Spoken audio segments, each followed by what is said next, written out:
irmãos. Oi. Sempre. Para mim, sempre é uma alegria, sempre é um privilégio estar aqui na nossa amada igreja. Nós vamos abrir para 1 Coríntios, capítulo 11, para nós participarmos desse momento da ceia do Senhor. É o texto apostólico da ceia do Senhor, né? 1 Coríntios capítulo 11, aí você pode olhar lá para o versículo 23.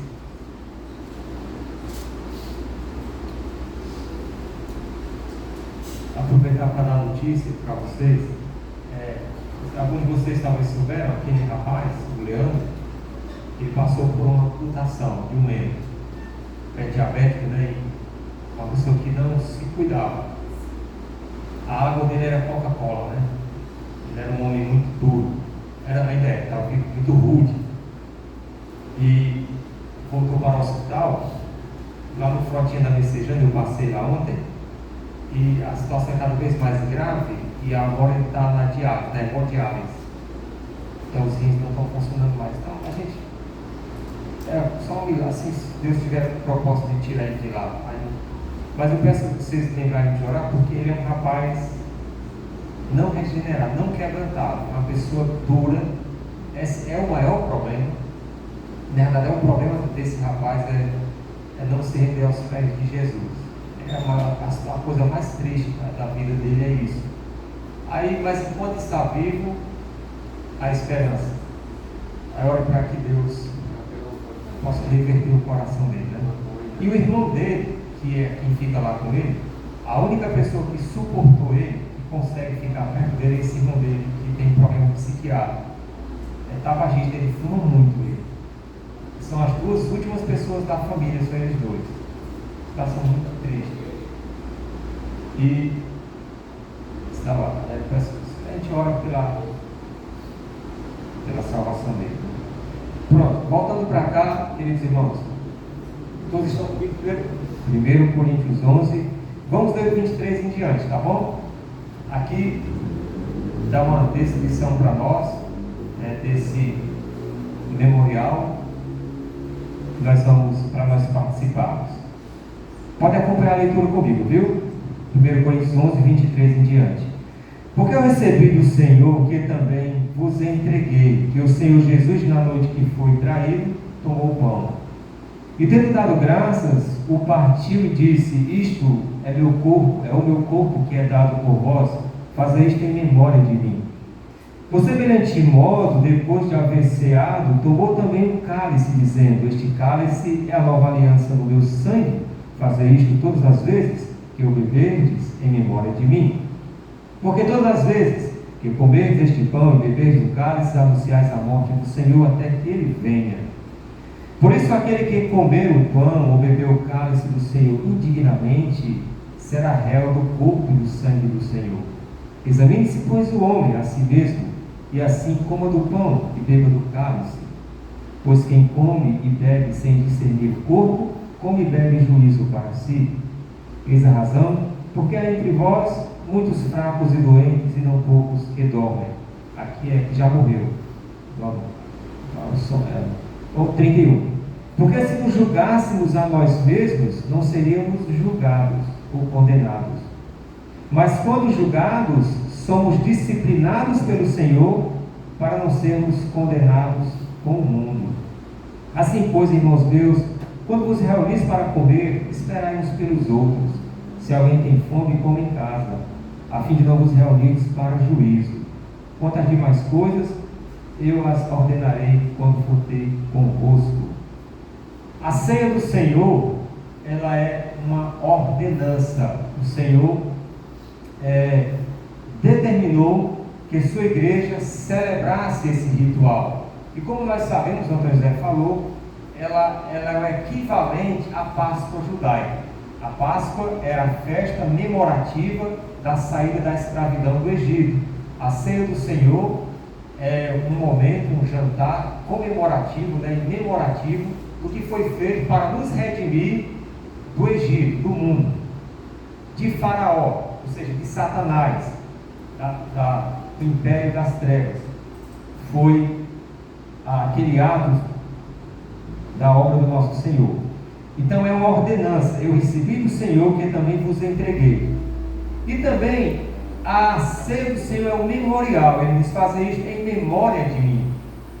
Então é um momento de recordação, é um olhar para trás e de olharmos de onde veio a nossa salvação e todos os dons que o crente recebe do seu Senhor.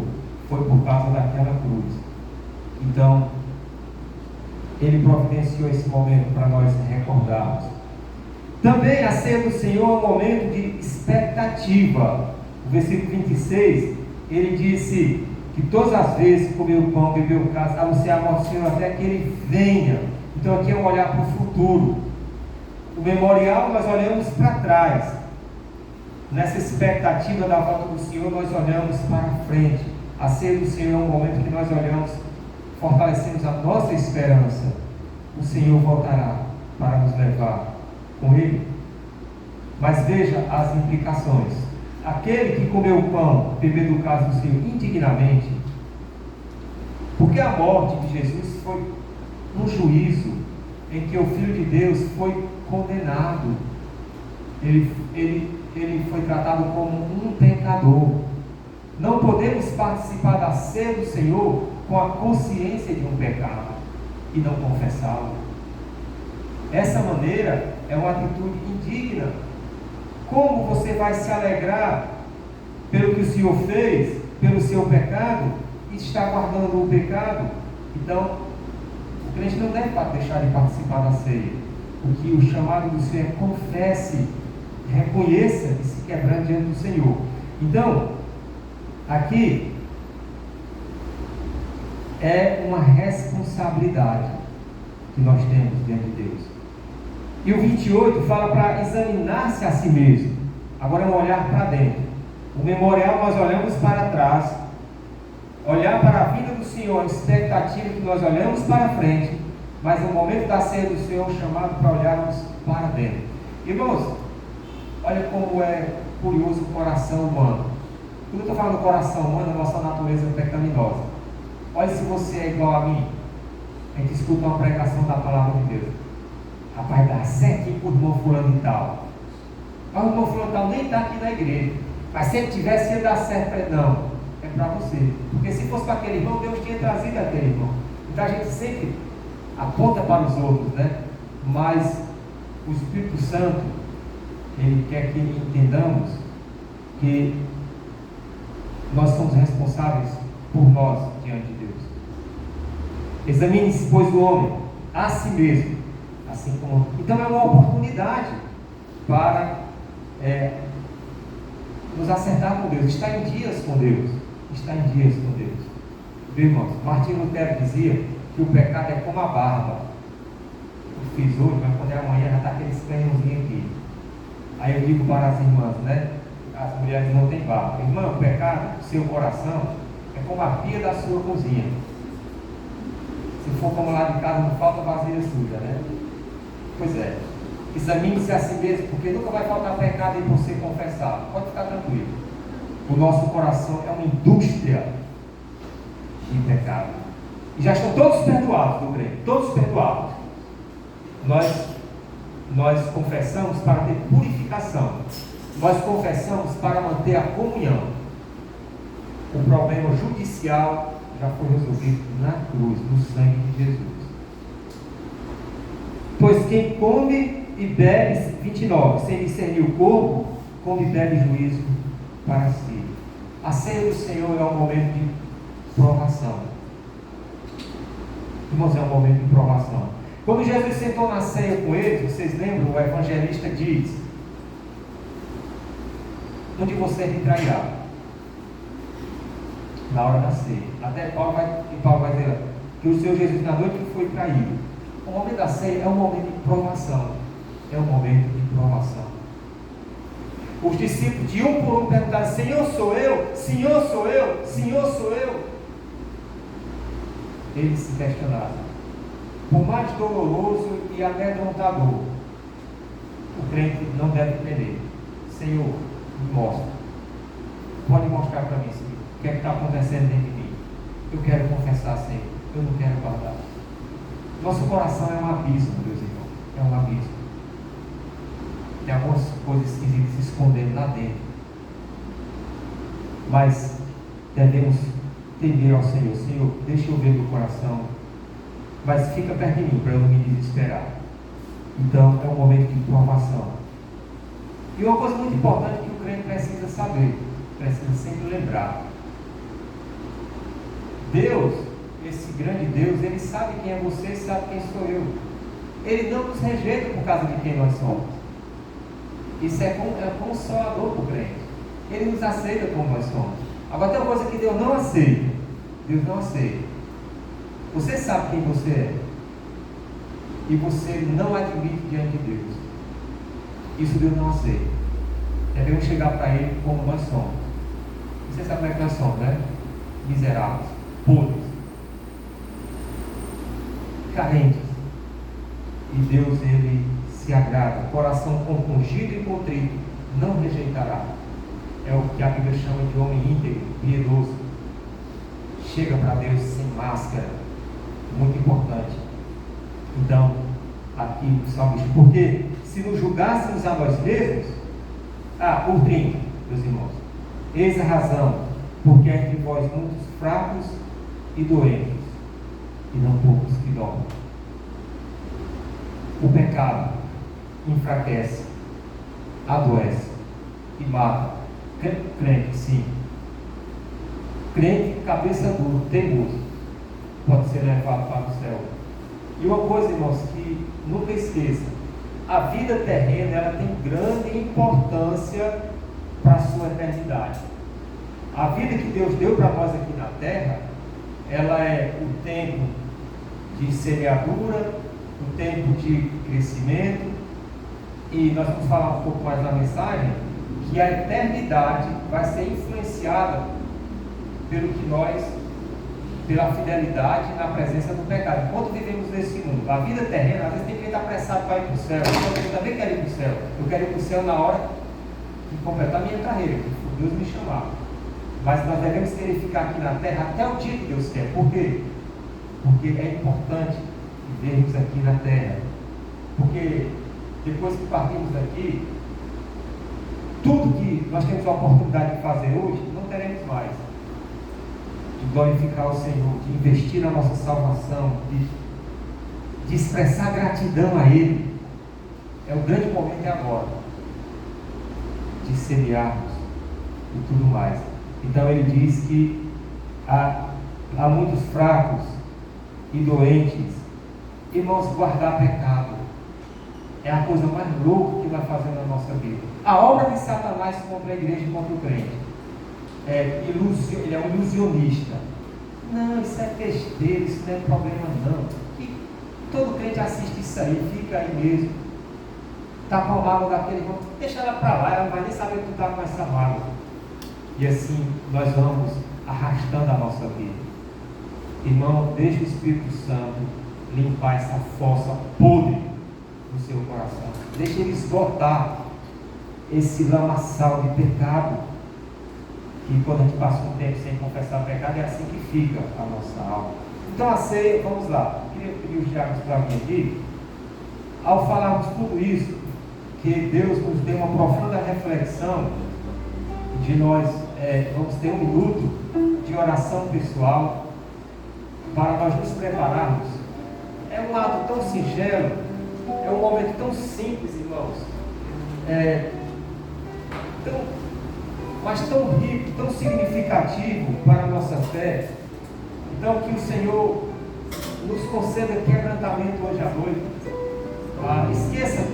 Esqueça o pregador, esqueça quem estiver do seu lado, se concentre só entre você e Jesus, e peça ao Senhor que hoje à noite traga uma restauração para a sua vida. Restauração não é uma coisa incomum. Constantemente, irmãos, nós estamos chegando diante do Senhor. Senhor, restaura minha caminhada contigo. Senhor, restaura minha fé. Senhor, dá-me graça. E diga para Ele lá o que está aí dentro, seja o que for. E esse momento ele é propício para o nosso quebrantamento pessoal. nesse clima que o Espírito está com a sua igreja, o Espírito Santo está aqui para nos ajudar. Então, vamos aproveitar. Os diáconos vão orar pelos elementos. O senhor vai levar junto? Vocês dois oram, Ramos e Miguel. O pão que simboliza o corpo de Cristo, o suco que simboliza o sangue do nosso Senhor. Que possamos usar esse momento justamente para que a gente possa reavaliar a nossa situação de filho de Deus, de servos do Senhor. Muitas vezes nós somos hipócritas. Nesse momento nós não sejamos. Às vezes a gente ceia para dar satisfação às pessoas, aos outros irmãos. Vamos orar. Senhor, obrigado, Senhor, porque o Senhor há mais de 2000 anos atrás providencia um escape para nós, providencia salvação para as nossas almas através desse tão grande sacrifício do teu Filho. Obrigado, Senhor, por este amor em que Jesus entrega seu corpo para ser maltratado, entrega seu corpo para ser moído, machucado em nosso favor. Obrigado, Senhor, porque nós entendemos que este pão que nós iremos agora comer, ele simboliza este corpo moído, maltratado, judiado, cuspido. Obrigado, Senhor, por este grande amor que o Senhor tem derramado, Senhor, nas nossas vidas. Não por merecimento, mas em nome de Jesus Cristo. Amém. Amém. Oremos. Senhor Deus, continuando na tua santa presença, ó Pai, te apresento ao Senhor este vinho que simboliza o teu sangue, esse sangue tão precioso que foi derramado por nós, e que nesta noite, ó Pai, nós saímos daqui mais transformados, feita a imagem do teu Filho Jesus Cristo, mais grato por esse sacrifício. Perdoa, ó Deus, os nossos muitos pecados, purifica os nossos corações, santifica as nossas vidas, ó Pai, porque se o Senhor nos santificar, verdadeiramente seremos santos. Nos ajuda mais e mais, Senhor, a não pecar contra a tua santa vontade. Guarda o nosso coração, ó Deus amado, de pecar contra a tua vontade. É o que nós te pedimos no nome santo de Jesus. Amém. Amém. Esse é o pão da vida, pão do céu. Amém.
meus amados, estão ajudados pelo Senhor nesse momento.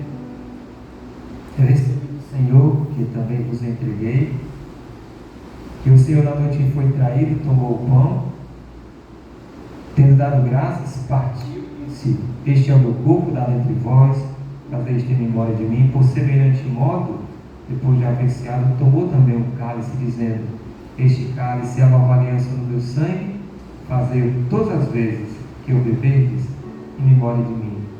Então, assim como os discípulos do Senhor fizeram, eles comeram e eles beberam, assim façamos nós também. Comamos e bebamos.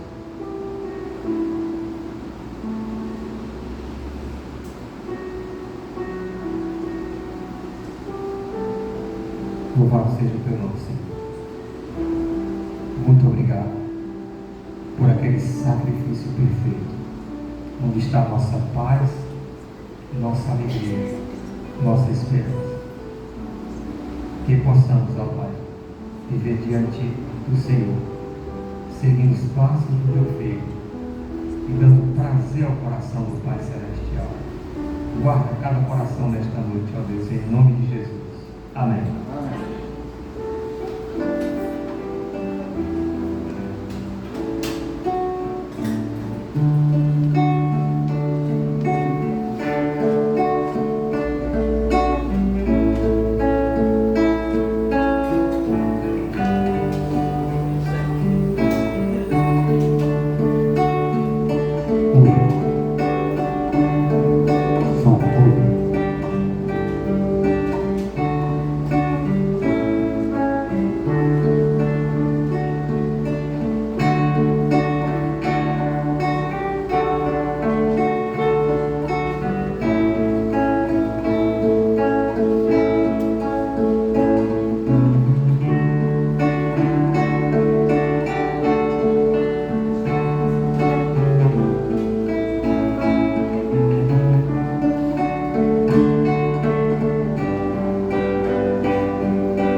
Crianças de 0 a 10 anos, viu?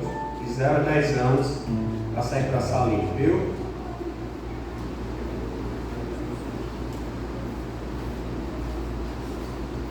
Que são. Agora nós vamos abrir ainda em 1 Coríntios, agora no capítulo 15, viu?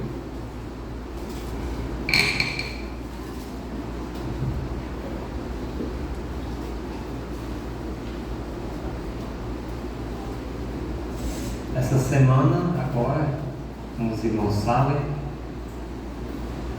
foi relembrada a semana da Paixão de Cristo, né? Na sequência dos acontecimentos, hoje é o domingo da ressurreição. 1 Coríntios, capítulo 15, ele é o capítulo que fala exclusivamente. 1 Coríntios capítulo 15 é o capítulo na Bíblia que fala exclusivamente da ressurreição. É um texto apologético em que o apóstolo Paulo ele está corrigindo e refutando algumas ideias que tentavam fazer desacreditar a ressurreição corpórea de Jesus, e mostrando as implicações, os prejuízos que os erros quanto à ressurreição traziam para a igreja de Jesus. Nós vamos ler um texto aqui, no final desse capítulo, a partir do versículo 35, 1 Coríntios 15, 35, tá bom? Vocês olhem lá, vamos pegar o texto a partir daí. E a abordagem aqui do texto é alguns resultados da ressurreição de Jesus. Um deles, em relação à nossa esperança, que o texto vai falar, é da ressurreição dos crentes. Como será? Em que corpo? E como é que vai ser esse acontecimento? Então, nós vamos ver que Deus nos agraciou em adiantar para nós algumas coisas sobre esse futuro que nos aguarda. porque esperança tem a ver com o futuro. Então é um texto que fala de uma parte do que ocorrerá nesse momento que nós aguardamos. Veja aí, queridos, 1 Coríntios 15, 35. Mas alguém dirá: como ressuscitam os mortos? Em que corpo eles vêm? E Paulo fala uma palavra meio dura, viu? Para a igreja: insensato, louco, tolo. O que semeia não nasce se primeiro não morrer. E quando semeias, não semeias o corpo que há de ser, mas o simples grão, por exemplo, como o de trigo ou de qualquer outra semente. Mas Deus lhe dá corpo como lhe aprovidar a cada uma das sementes, o seu corpo apropriado. 39. Nem toda carne é a mesma, porém uma é a carne dos homens, outra dos animais, outra das aves e outra dos peixes. Versículo 40.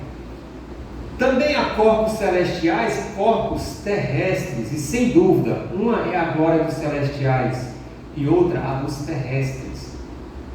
Uma é a glória do sol, outra a glória da lua e outra das estrelas. Porque até entre estrela e estrela há diferença de esplendor. Pois assim também é a ressurreição dos mortos. Semeia-se o corpo na corrupção, ressuscita na incorrupção. Semeia-se em desonra, ressuscita em glória. Semeia-se em fraqueza, ressuscita em poder. Semeia-se corpo natural, ressuscita corpo espiritual. Se há corpo natural, há também corpo espiritual. Pois assim está escrito: o primeiro homem, Adão, foi feito alma vivente. O último Adão, porém, é espírito vivificante. Mas não é primeiro o espiritual, e sim o natural, depois o espiritual. O primeiro homem, formado da terra, é terreno. O segundo homem é do céu. Como foi o primeiro homem, o terreno, tais são também os demais homens terrenos. E como é o homem celestial, tais também os celestiais. E assim, como trouxemos a imagem do que é terreno, devemos trazer também a imagem do celestial. Vamos pedir ao Senhor para nos ajudar. Senhor, aqui é a sua gloriosa palavra, e bem acima do nosso entendimento, pedimos que o Senhor, em seu amor por nós, se abaixasse, Senhor, se abaixe até nós e venha nos ensinar, Senhor, sua palavra.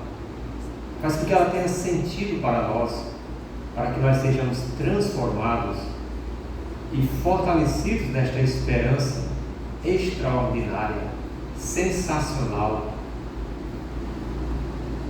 incompreensível. Faz com que, Senhor, a tua revelação encontre lugar para o nosso coração e possamos nos deleitar, nos maravilhar e ficar cheio de satisfação nos planos do Senhor, Pai. De maneira que não importa o que venha a acontecer neste mundo, nada pode frustrar a tua esperança, e que essa esperança do Senhor, ó querido Senhor, seja uma propriedade, uma possessão cada vez maior da nossa alma. Oramos assim confiantes, em nome de Jesus. Amém. Irmãos, a nossa esperança é Jesus. A esperança é uma pessoa, né? Esperança diz respeito ao futuro, é algo que você ainda não tem nas mãos, por isso que você está esperando. Mas a Bíblia diz que a esperança que Deus nos deu é uma esperança viva, porque nossa esperança é Jesus, e Ele ressuscitou, né? Ele está vivo. Então Pedro diz lá em 1 Pedro 1:3, a viva esperança Deus deu para nós. E essa esperança que nos aguarda no futuro, há muita coisa envolvida, há muita coisa que a Bíblia mostra para nós. Por exemplo, nós vamos ver Jesus face a face. O que é que vai ser ver Jesus face a face? Porque Isaías viu a glória dele e ficou em desespero. Lá em Isaías 6, ele disse que viu o templo se encher da glória do Senhor.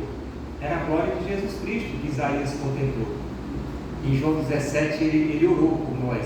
Ele disse: Pai, eu quero que eles vejam a minha glória que eu tinha contigo antes que existisse o mundo. É a parte da esperança. Nós vamos contemplar a glória de Cristo. Mas outra parte da esperança do crente é a salvação do corpo. No dia que você crê em Jesus, você que já é crente, no dia que você crê em Jesus, sua alma foi salva, redimida, livre da condenação do pecado, completamente salvo pela graça de Deus, a alma do crente redimida. Mas o corpo, que Paulo chama, a Bíblia chama corpo de humilhação, torna a vida bem difícil, de crentes e descrentes. A vida deste mundo, desse corpo abatido, em que ele é um vaso de angústias, de toda sorte de coisas difíceis que o pecado trouxe, haverá um dia a salvação, redenção. Em Romanos 8, 23. É a esperança. Paulo fala lá da esperança. Nós estamos aguardando a redenção do nosso corpo, mas isso é futuro, então ainda está para frente. Mas até que esse dia chegue, nós temos a oportunidade de vislumbrar, de nos informar, porque aqui nessa carta de 1 Coríntios é bem conhecida aquela citação do profeta, que ele diz que nem olhos viram, nem ouvidos ouviram o que Deus tem preparado para aqueles que eu amo. E eu já reparei que às vezes os irmãos dizem: ai, pronto, nem olhos viram, nem ouvidos ouviram, então só quando chegar no céu nós vamos saber. Alto lá. O texto continua, lá no capítulo 1 de Coríntios, doutor, tá bom? Capítulo 2, lá no capítulo 2 aqui de 1 Coríntios. O versículo 10 diz: mas Deus nulo revelou. Nem olhos viram, nem ouvidos ouviram o que Deus tem preparado, mas Deus nos revelou muita coisa. É claro que a realidade será diferente, de chegar, de apalpar, de ver, mas a Bíblia faz descrições dessa esperança, do que está lá te aguardando. Se você já confiou em Jesus, Deus nos revelou pelo seu Espírito, porque o Espírito a todas as coisas prescruta até as profundezas de Deus. A Bíblia é uma revelação de Deus, do Espírito Santo, e Ele quer que sua mente, seu coração olhe para a Bíblia, que ela tem revelação espiritual no seu coração. Nós não cremos em revelação que está dormindo e sonhou, e a pessoa comeu um banhão muito pesado, então um sonho de doido assim esquisito, e acha que foi uma revelação. A revelação está escrita. Temos de ler, orar e perguntar: Senhor, isso aqui quer dizer o quê? Quando José leu o capítulo 16 de João, assim, é tão difícil a gente entender aquelas palavras de Jesus, que a gente tem de orar e ler. Depois a Bíblia mesmo vai respondendo as perguntas que a gente faz para ela. Muito bem. Agora, vamos lá para 1 Coríntios 15. Porque Deus, a Bíblia tem muitas perguntas. Sabe por que a Bíblia tem muitas perguntas? É porque nós somos carentes de tudo, irmão. A gente não sabe nem como fazer as perguntas a Deus. Aí Deus se antecipa e faz as perguntas para nós. Então, como é esse corpo da ressurreição? Olha aí, eu já fiquei curioso, e você também. Então, ele fala vários detalhes aqui. Eu vou tentar aqui expressar, compartilhar com os irmãos.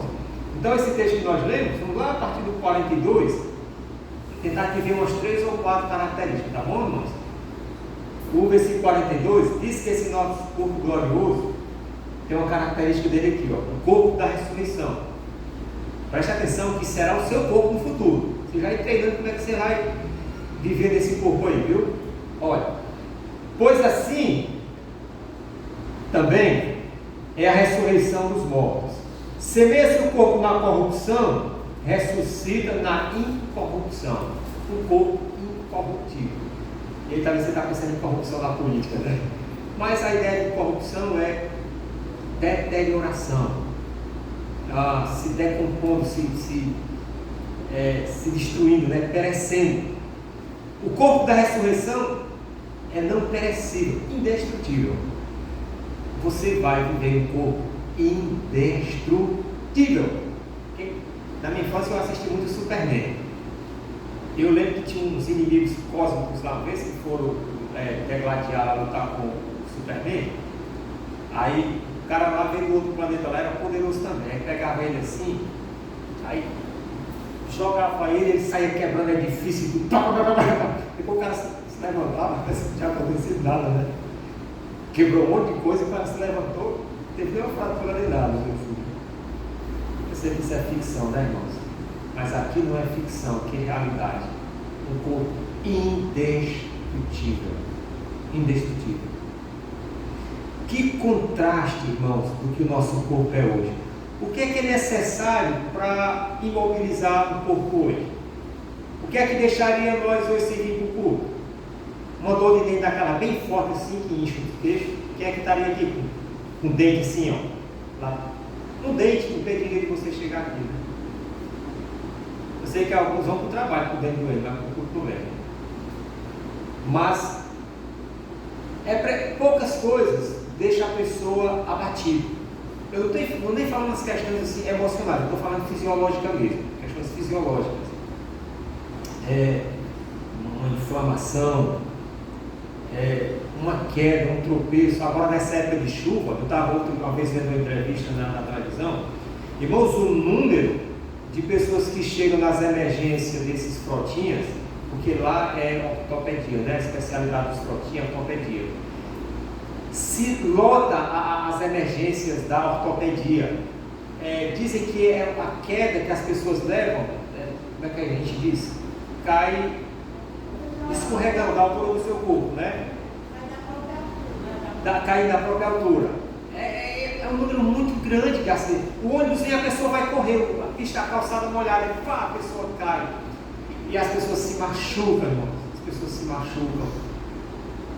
É a nossa realidade hoje, um corpo extremamente frágil, extremamente frágil. Nem vou falar das alergias que talvez você deve ter. E eu lembro agora, eu cheguei passei dos 50 agora, né? Depois dos 40, eu agora entendo que a pessoa, das mulheres não fala de dor, né? As articulações doem, as costas doem, a perna dói.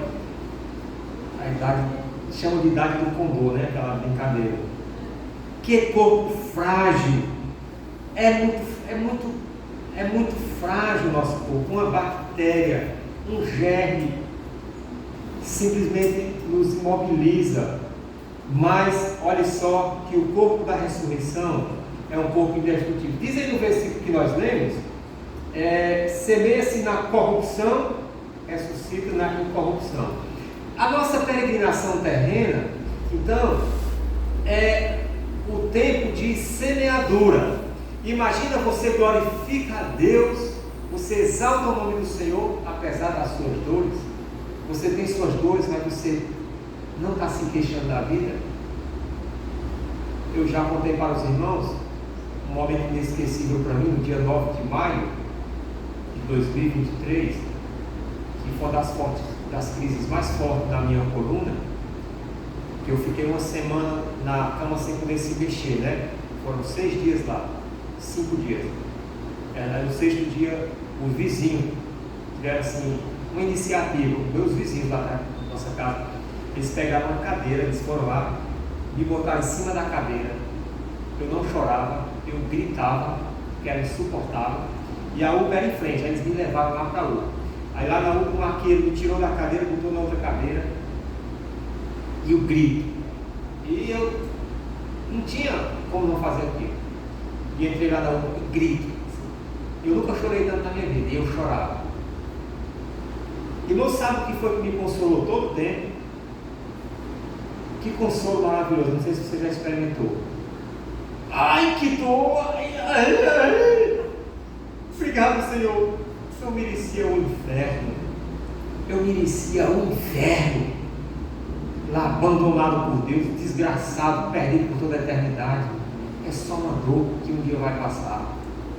Você, quando for às 2 horas da tarde, aí começou a aliviar. Urinei lá, a sala lá do carro todinha, porque não dava para se levantar para ir no banheiro.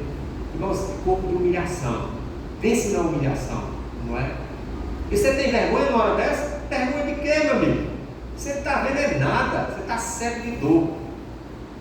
Mas o corpo da ressurreição nunca mais, diz aquela música bonita, né? vai saber mais o que é dor. Eu creio que essa talvez, não sei se a gente vai mais nem lembrar. Muito bem. E quando chega a morte, o processo por retorno ao pó. Vocês sabem, a pessoa morreu hoje, tem de cuidar logo no funeral. Por quê? Tem de levar logo para enterrar. Por quê? Porque em poucas horas a decomposição acelera. E o pessoal da funerária dá um jeito, né?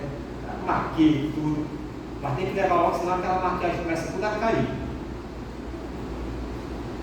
O evangelista Lucas diz assim, Lucas 20:35, que os que são dignos por participar da ressurreição não casarão nem se darão em casamento.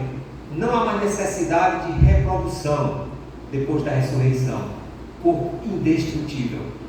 Não vai mais precisar mais se reproduzir, porque agora você tem uma capacidade existencial permanente.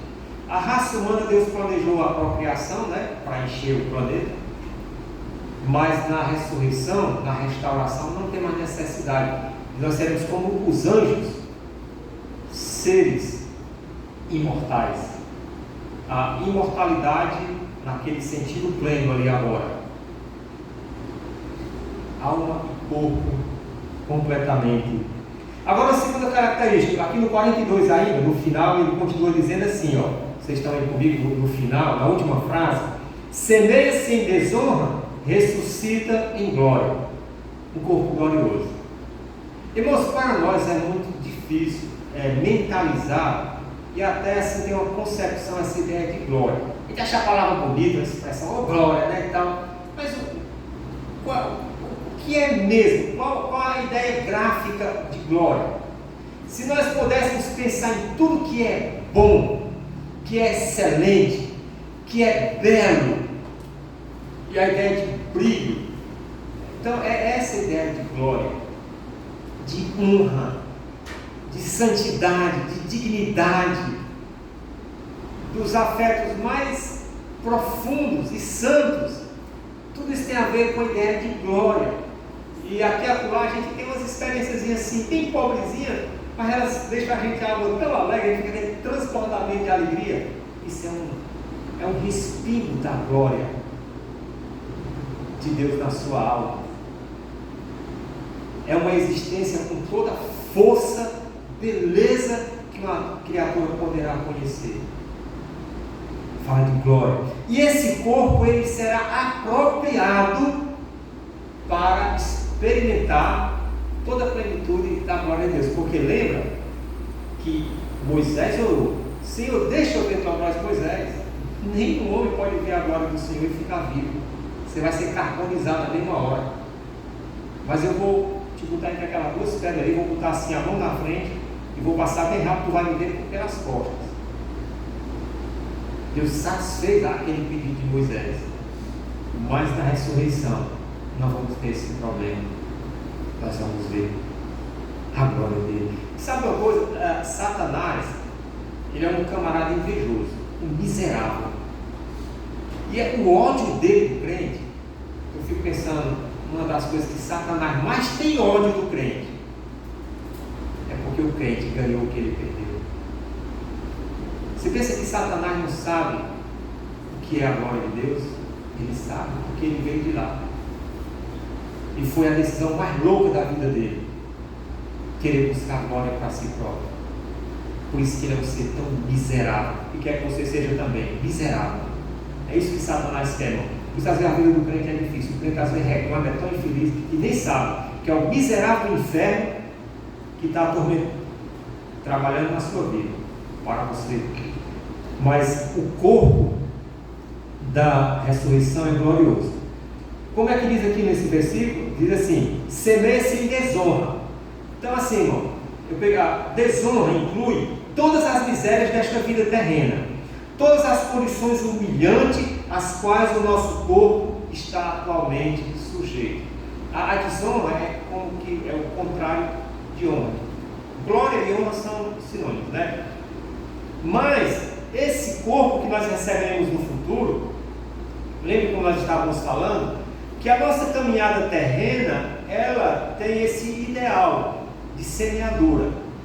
de semearmos em nosso corpo. É nesse corpo que você tem a oportunidade de servir a Deus e servir seu semelhante. É nesse corpo que você tem a oportunidade de se fechar no seu quarto, colocar o joelho no chão e se derramar na presença do Senhor, intercedendo pela vida das pessoas. É nesse corpo que você tem a oportunidade de conviver com pessoas difíceis. Irmãos, tem pessoas que simplesmente deixam a sua alma desesperada. Um parente seu, um colega de trabalho, um irmão da igreja. Tem pessoas difíceis que você talvez não descobriu ainda. Uma pessoa muito difícil, você vê ela todo dia no espelho. Então você nem chegou ainda.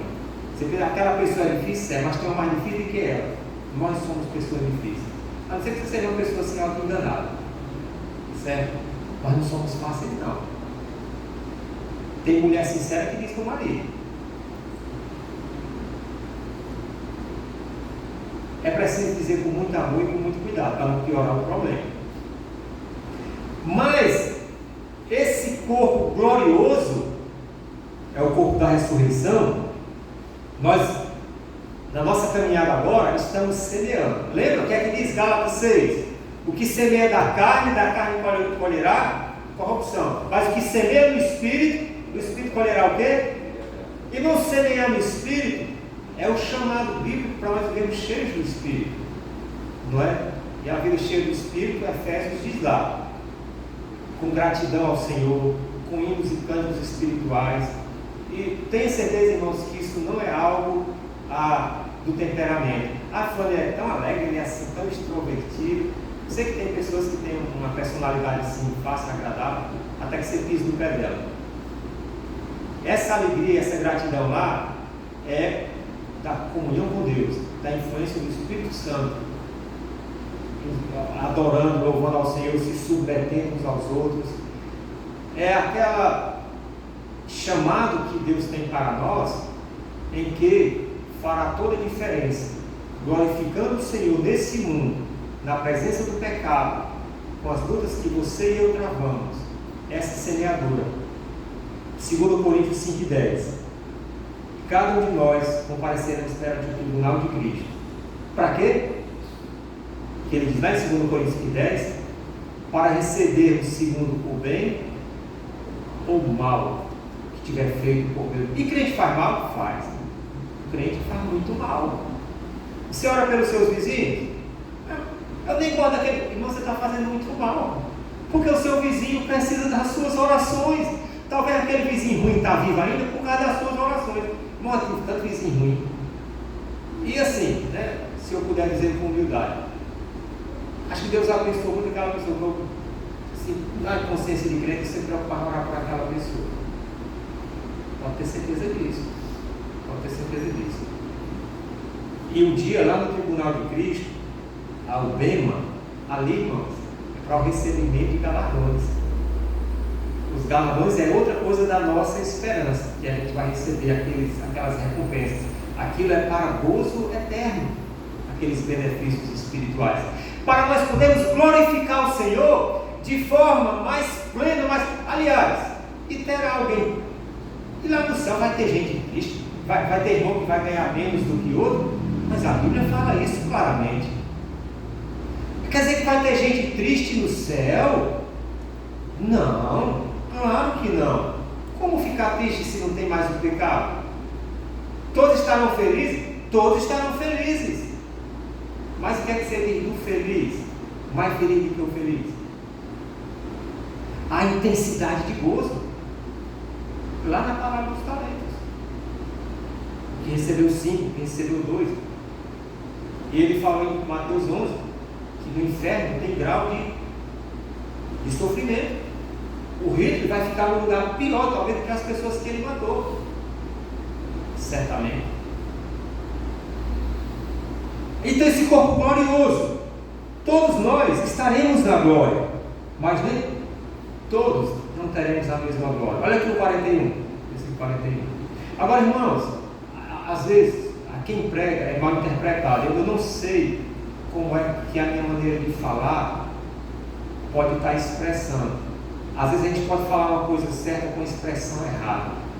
Talvez algo que era para eu dizer com humildade e quebrantamento, eu posso estar falando com uma expressão de orgulho. Isso interfere na compreensão, até para você aceitar a verdade.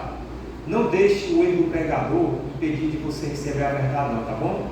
Aí ele está escutando um pregador, ele é assim, de boçal, orgulhoso, se eu estiver sendo assim, você desde lá, Senhor, não estou gostando de jeito desse pregador falar, mas eu quero a tua palavra. Você sabia? O crente é uma luta para ouvir pregação.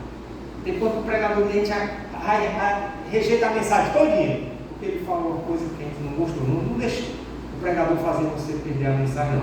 Olha o 41.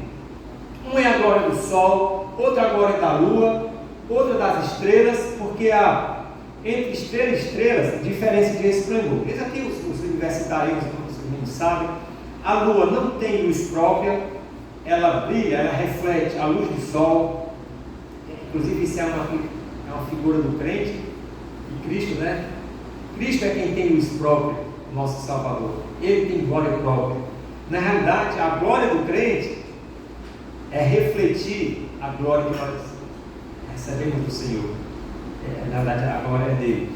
E, como nós já falamos, que a nossa glória, esse corpo glorioso que nós recebemos do Senhor, irmão, salvação é pela graça.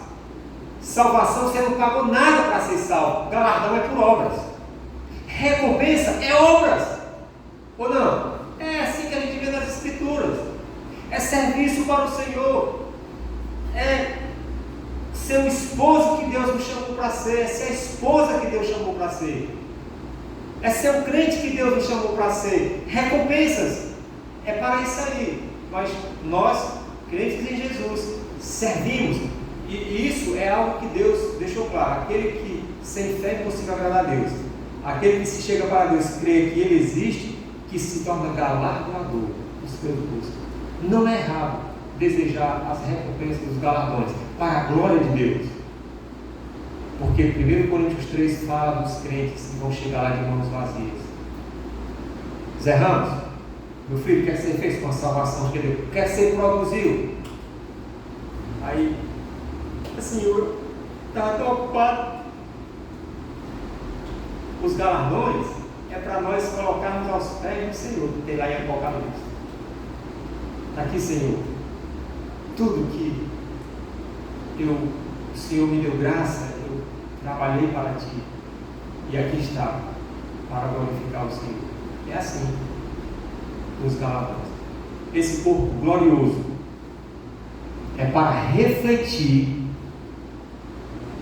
intensamente agora, só uma figura aqui bíblica da glória do Senhor, porque os anjos são seres gloriosos, e entre os anjos, lembra que Lúcifer, ele era um anjo com muita glória. Lúcifer, inclusive, era a estrela da manhã, o nome lá que foi traduzido, né? Lúcifer, estrela da manhã. Olha esse anjo aqui de Apocalipse 18, só para os irmãos terem uma ideia de glória dos seres que estão na presença de Deus. E assim será você como crente no futuro. Imagina que Apocalipse 18:1, eu lembrei desse episódio, só para ilustração. Depois destas coisas, vi descer do céu outro anjo.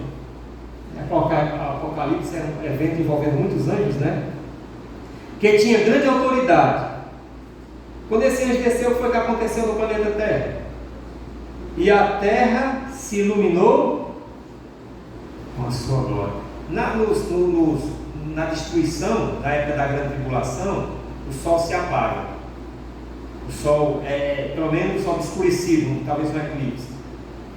Esse anjo desce. A glória dele que ilumina a terra. Volta um pouquinho Apocalipse 10:1, só para os irmãos verem outro anjo aqui. Irmãos, que foi que Lucas disse? Seremos semelhantes aos anjos. Uma das semelhanças é essa participação da glória. Apocalipse 10:1 fala de vi outro anjo forte descendo do céu, envolto em nuvem, com arco-íris acima da sua cabeça. Como era o rosto dele? Isso é glória. Isso é glória. Agora você pensa, mas meu claro, eu aqui não queria ser uma lamparina ambulante, eu não estou gostando desse negócio aí não. Mas lembre-se, glória tem a ver com força, beleza, santidade. Então é uma ideia das perfeições de Deus que Ele transmite para as suas criaturas. Irmãos, por favor, entendam. Eu estou dizendo que nós somos Deus do céu. Por favor, tente ouvir com cuidado o que eu estou dizendo. Lá seremos criaturas, tá bom? Eu e vocês somos criaturas de Deus. Só que criaturas glorificadas.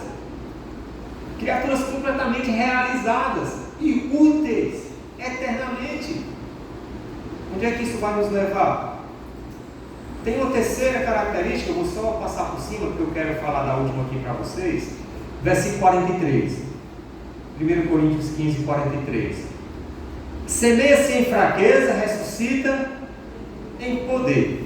Eu sei que essa questão de poder também às vezes pode ser mal entendido, mas esse corpo da ressurreição ele se caracteriza por força e poder. A ideia é assim: irmãos, pensem você plenamente capaz, em condições de fazer tudo que quiserem, que você precisar fazer, tiver vontade de fazer, for necessário fazer. Pensa todo o poder que for necessário. Pensa um corpo completamente capaz, mas pleno de humildade e de santidade. Imagina que todo esse potencial dado a ti será somente para o bem. Hoje, irmãos, nesse mundo caído, você pode ver as realizações que o homem é capaz de fazer, mesmo com o seu corpo assim, porque que é literalmente um corpo habilitado mesmo, com força para as grandes realizações. Hoje o homem com sua inteligência faz máquinas, né? E aqui no nosso país, por exemplo, tem grandes empreendedores. É extraordinário o que esses homens conseguem fazer. Hoje, caídos e pecadores. E os irmãos têm visto pela mídia homens que sabem negociar, lidar com dinheiro, tão inteligentes, homens que são grandes administradores, mas com a sua vida completamente destruída, né? Rapaz de um banco é um prisioneiro. Então, os parlamentares, homens inteligentes, capazes, moralmente destruídos. Porque riqueza, irmãos, dinheiro e poder é provação. É para Deus provar os homens. Quantos que recebem poder em sua mão são aprovados por Deus? Pelo que a gente vê assim pela mídia, né? Poucos homens passam no teste do poder. Não, o poder corrompe, não. Revela a corrupção que está no coração. Não é? Mas falando de corpo poderoso, aqui ressuscita em poder. Pense então nesse poder de empreendedorismo e de capacidade física mesmo, para toda sorte de bem. Não vai ter nada que Deus queira que você faça na eternidade que você não vai poder fazer. Você vai poder fazer. Terá toda a capacidade. Irmos onde quisermos e precisarmos, fazer qualquer tarefa que nos for confiada. Irmãos, é isso o futuro do crente. E hoje deve estar no auge das academias, né? Só lá tudo correndo, mas a gente já sabe que a academia faz alguma coisa assim, né? Por enquanto, porque o mundo é fantasioso, o mundo vive de fantasia. A realidade é outra. A realidade é outra. Mas se 43, semeia-se em fraqueza, ressuscita em poder. Ah, meu amigo, isso sim. E por último, irmãos, um corpo semelhante ao de Cristo. Eu queria olhar em Filipenses 3, nós vamos pensar aqui. Queridos, como nós vemos falando, isso é parte da nossa esperança, tá bom?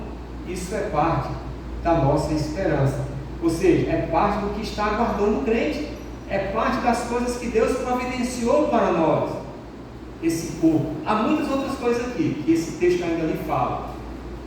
Do corpo da ressurreição, tá bom? Mas terminando aqui. Filipenses 3 e 20. Pois a nossa pátria está no céu, de onde aguardamos o Salvador, o Senhor Jesus Cristo. 21.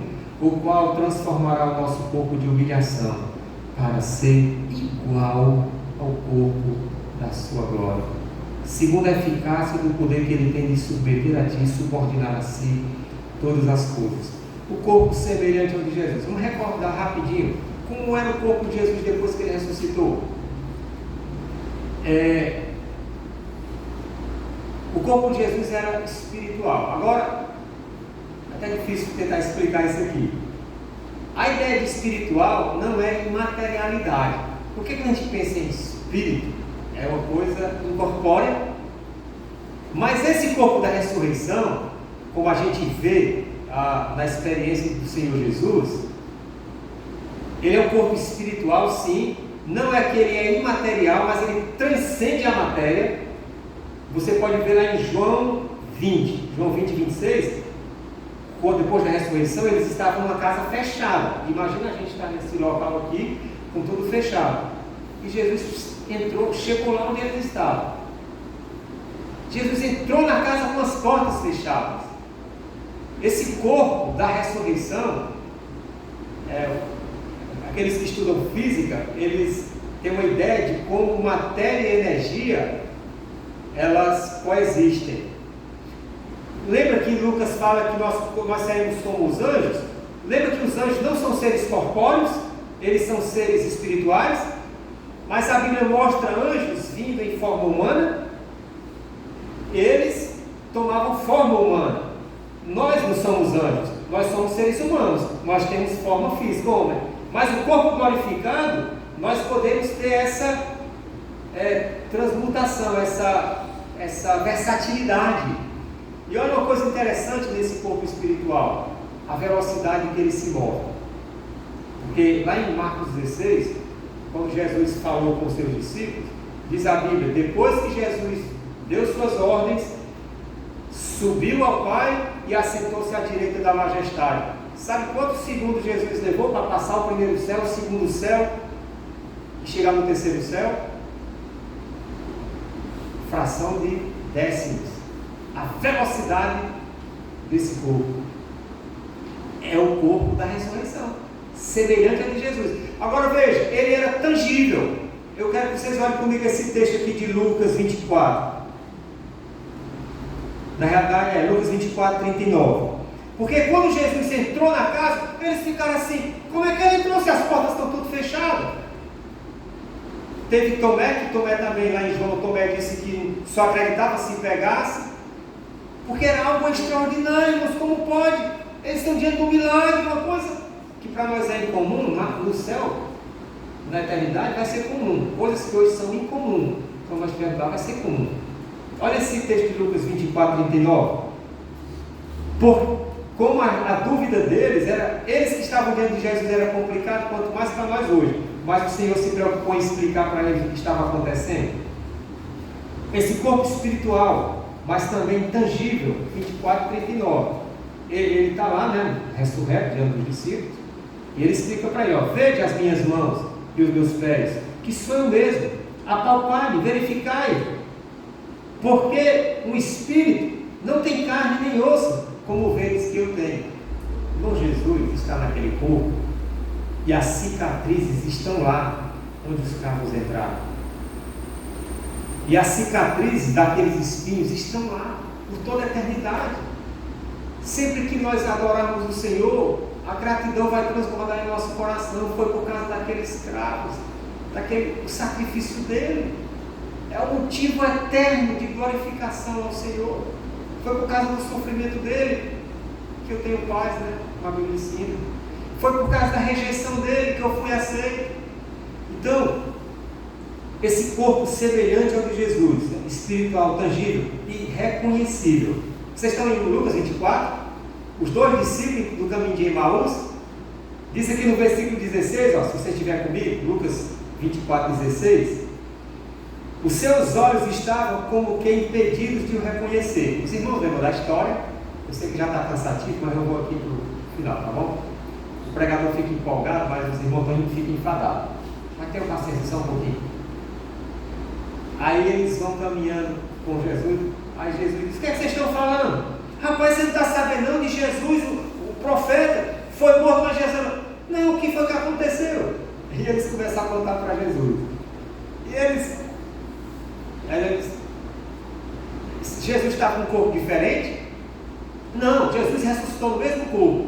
O versículo 16 explica por que eles não reconheceram Jesus imediatamente. 16. Os seus olhos estavam como o quê? Impedidos de reconhecer. Mas lá no versículo 31, quando Jesus partiu o pão, aqui no 31, e então lhe abriram os olhos e o reconhecer. Foi aqui no versículo anteriormente, quando você volta ali um pouquinho, você vai ver que foi que Jesus partiu o pão lá com eles. Aconteceu que quando estavam à mesa, no versículo 30, tomando ele o pão, abençoou e partiu, deu entre eles, né? Então abriram os olhos, reconheceram que era Jesus. E o Senhor pegou, subiu, desapareceu. Corpo da ressurreição. No milênio, 1000 anos que Cristo vai reinar na terra. Agora aqui é uma opinião pessoal. O que os anjos fazem hoje, eu e você vamos fazer. Talvez algum de nós aqui, se não fosse um anjo lhe ajudando, você não teria chegado. Eles guardam os crentes. Deus não autoriza a gente conversar com anjo, porque Ele nos deu a Bíblia. Anjos que andam e ensinam as pessoas aí, são anjos caídos. O ministério dos anjos, de guardar os salvos, de guardar nossa integridade física, e fazer o que para nós cumprir a vontade de Deus. Mas no milênio, eu creio, nós faremos o que os anjos fazem hoje. São de agentes secretos. Eles agem sem ser vistos. Porque não há necessidade, não tem. Hebreus capítulo 1, versículo 20 lá, acho que 24 fala que o trabalho deles é no. Conclusão. Irmãos, onde é que tudo isso nos leva? Lá em 1 Coríntios 15, Paulo então termina dizendo o seguinte: já que você tem essa esperança, crente, já que seu futuro está garantido, é extraordinário, e você é chamado para servir ao Senhor, mesmo nesse mundo caído, que está caminhando para a destruição, mas você é filho de Deus, está caminhando para o céu, e tem um futuro extraordinário aguardando por você, e agora você foi chamado para servir ao Senhor, para semear as boas sementes do Evangelho, da graça de Deus, das obras de Deus. Sirva com alegria, sirva com empolgação, seja grato. Termina assim o capítulo, ó. Graças a Deus que nos dá a vitória por intermédio de nosso Senhor Jesus Cristo. Lembra das dores, dos desgostos? Isso é nada que eu merecia no inferno. É um consolo assim meio, né? Mas para quem está desesperado, irmão, pensa no consolo bom. Seja grato. Não há motivo, não há razão para reclamar. Então, assim, tem uma pessoa que não tem direito de reclamar da vida, é o crente. Eu lamento. Você lembra que lá no deserto 14 mil caíram, né? Reclamando. Tanta coisa que Deus fez. É um pecado grande reclamar. Eu me preocupo com nossos filhos adolescentes. Se eu perdoe, ele não sabe o que está dizendo. Não reclame não. Seja grato. Olha que futuro. Graças a Deus que nos dá a vitória. Portanto, amados irmãos, sejam firmes e inabaláveis. Seja grato e sirva. Sirva ao Senhor. Com tudo que você é. Com tudo que você sabe. Inabaláveis. Sempre abundantes na obra do Senhor. Sabendo que no Senhor o vosso trabalho não é vão. Vamos orar, irmãos? Eu agradeço demais a paciência de vocês, irmãos. Ou provação, ouvir um pregador desse, viu? Ou provação. Querido Deus, vamos ficar de pé, irmãos? Ficar de pé. Antônio, você pode ser. Ramos, eu posso orar e encerrar? Tem mais alguma coisa? De quem? Posso, né? Tá bom. Nós vamos fazer uma oração aqui. Eu vou fazer a oração e o Miguel faz o pós-tudo e você encerra com sua oração, gente. Senhor, eu peço perdão por qualquer maneira errada, Senhor, de expressar a tua verdade tão gloriosa, Senhor. Ó Pai, não deixe, por favor, que os amados irmãos perdam a palavra do Senhor, perdam a verdade do Senhor, pelas maneiras erradas que o pecador se expressa. Não deixe, Senhor, que a preciosa palavra do Senhor fique, ó Deus, qualquer irmão fique privado dela. Ó Pai, não permite. E se caso houver qualquer pessoa entre nós, ó Pai, sentindo esta necessidade, não tem esta esperança, mas deseja essa esperança, ele quer estar entre os crentes, ó Senhor, Traz essa pessoa para a tua presença. Convence do pecado, da justiça e do juízo. Converte seu coração hoje à noite. Que ela venha para Jesus com todo o coração. E para nós os crentes, meu amado Deus, permite-nos, ó Senhor, permite-nos ter os olhos abertos para ver a glorioso futuro, que não é fantasioso, que não é, Senhor, que é real porque a tua palavra fala claramente que o Senhor tem preservado para o crente. Alimenta-nos, encoraja-nos, motiva-nos para este futuro, Senhor, garantido por ti, meu amado Deus. Assim, além de nos salvar, de nos livrar da condenação, essas promessas, essa bênção, esses dons, ó, faz-nos valorizar, faz-nos desejar, Senhor, para assim te servirmos desse pobre mundo decadente. Querido Deus, nos ajuda em nome de Jesus. Amém. Amém. Prelúdio, pós-lúdio,